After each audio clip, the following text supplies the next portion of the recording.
Welcome, and thank you for adding an addition to your household of bringing in a new dog. I'm going to give you a couple of tips on what you're going to need before bringing your new dog home. And my name is Jennifer Pennington. I am a certified dog trainer with Lead with Fun Dog Training. So there's a couple things that you're going to need.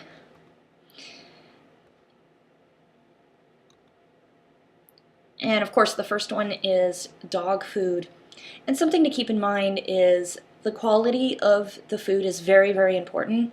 It not only affects your dog's long-term health, but also his behavior. So we have a lot of wild dogs out there, and it might be due to perhaps some of the food that they're eating.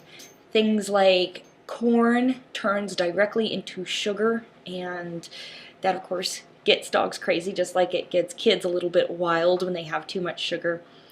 So the best dog food has high quality ingredients. The first three we'd most likely to be meat or meat meal. You want to avoid anything that contains corn, food coloring, or meat byproducts. And those are things that really isn't anything that I probably wouldn't want to feed my dog. The next thing you might want to think about are all of the things that your dog needs to wear. And of course, number one is you will need a flat collar, and that's what you're going to put your dog tags on. You don't want anything that's going to constrict or get caught up on something. So anything else like a training collar, do not leave those on your dog, and I wouldn't suggest even putting tags on things like that. Of course, a 6-foot long leash. And then for walking, you might want to consider something like a back attaching harness, or if you have a dog that pulls, a front attaching harness. And you'll see the one here, I think this is a Freedom harness, and it has attachments on both sides. When they attach in the front, it allows your dog to go for a nice walk without pulling too much, and the ones that attach in the back will allow your dog to pull. A martingale collar, those are the ones that will constrict a little bit to prevent the collar from slipping over the dog's head. So some of the dogs that you might see have a pretty big neck or a small head, and most collars will slip right off, so these are great for that. You can also use a flat collar if you have a dog that doesn't pull too much on the leash, and if you have a dog that pulls a lot, I would absolutely suggest checking out a head halter. And a really good pet shop will have staff that can help you size up both the front attaching harness and the head halter. Of course, my favorite is toys. It's really important to get your dog lots and lots of exercise. A lot of behavior problems that you will see are due to dogs not getting a lot of exercise. And the best exercise to give your dog is interactive.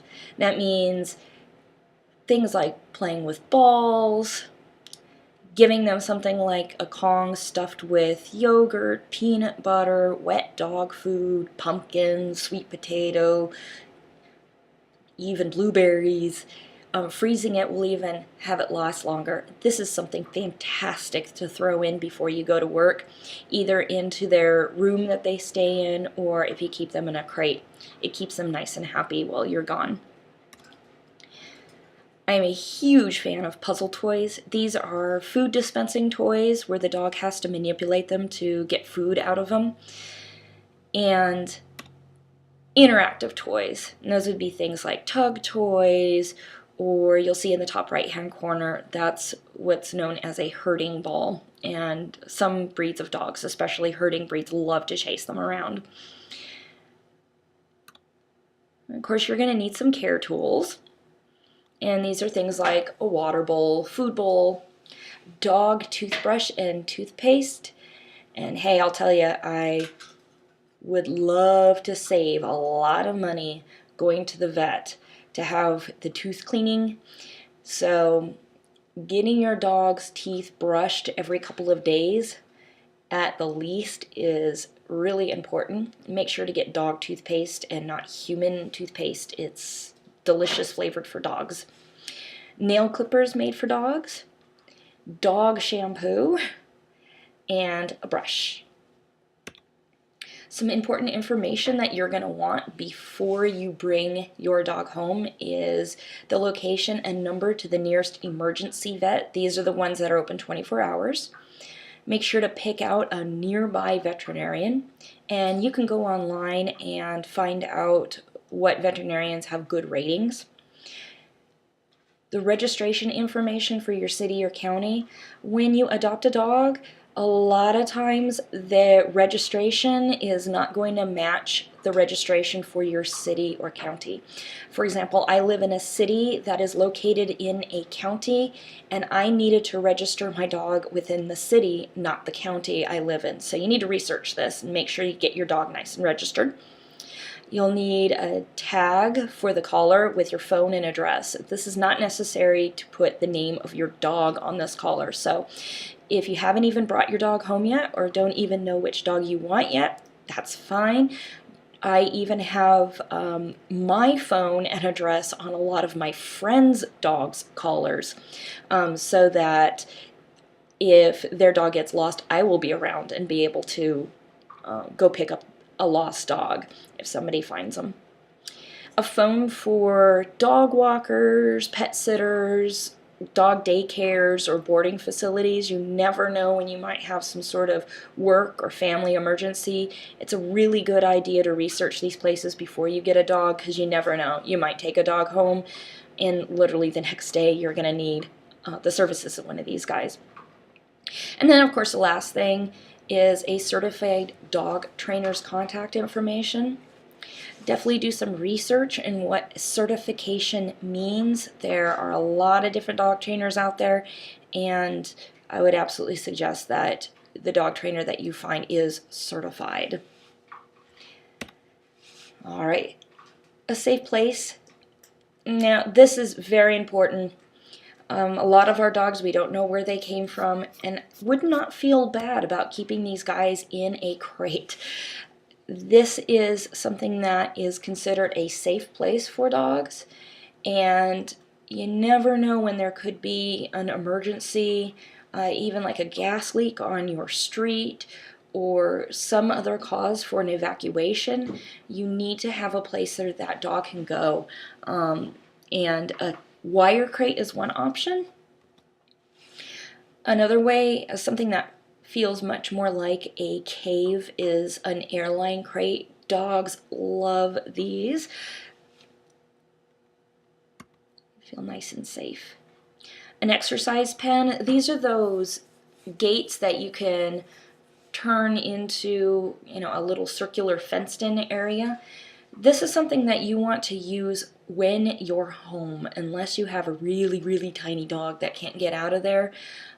This is for like when you're watching TV or reading a book. You're in the same room with your dog, and you want to include them with your activities, but you don't want him up on your couch or your lap, or up in your lap or on your dining room table while you're eating dinner. And it teaches your dog self-control and teaches him to be calm in your house while being around you. It also is a great containment system for dogs, since even dogs that have been previously potty trained, when they go into a new house, they don't know that they're not allowed to go to the bathroom in your house. The dogs just don't know any better. And of course, one more option is baby gates in places like kitchens or utility rooms. A dog that can't go in the crate due to them maybe hurting themselves in the crate, baby gates are a great way of keeping a dog in one particular room. And then, of course, you're going to need training gear. No matter how old your dog is, it's always important to train your dog, not only to strengthen your relationship with the little guy, but also The rules at your house are going to be completely different than where it was that they previously lived, so they need a little bit of help to understand. So the very first thing I would get is a clicker, and this is something that makes a unique noise. It sounds a little bit like this. I'll do that again. That will signal to the dog that you like what he did at the instant he heard the click, and there's a reward coming. And that reward might be food or love. Typically food is the best. The next thing is a treat bag. You'll need to be able to get to your treats very, very quickly. Stuffing them in your pockets is never really a good idea. One, you can't get to them fast enough, but also your pants will start to smell like food, so that's never good. You need something that you can take off and maybe put on a shelf. And then the treats that you should use shouldn't be crunchy or crumbly, because then your dog's going to spend more time vacuuming up off the floor rather than paying attention to what you would like for them to do next. So the treat should be soft and about the size of a pea. And there's lots and lots of dog treat manufacturers out there that make fantastic dog treats, or you can even make your own. Cut up some hot dog and freeze it, or roast beef. You have lots and lots of options. And one more thing I'll say about that is, I told you to get a dog food bowl, but really you should be feeding most of your dog's food out of your hand. Even if you have a completely lovable older dog who just wants to lay around on your lap, it's your new dog, and you want to increase your relationship with that dog and strengthen it.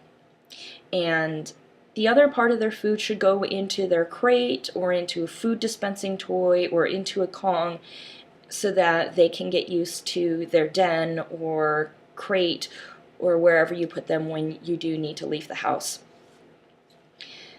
And that's it. So all you need to do now is just set everything up, get it ready, and find out a little bit about your dog before you take him home. Hope you enjoyed.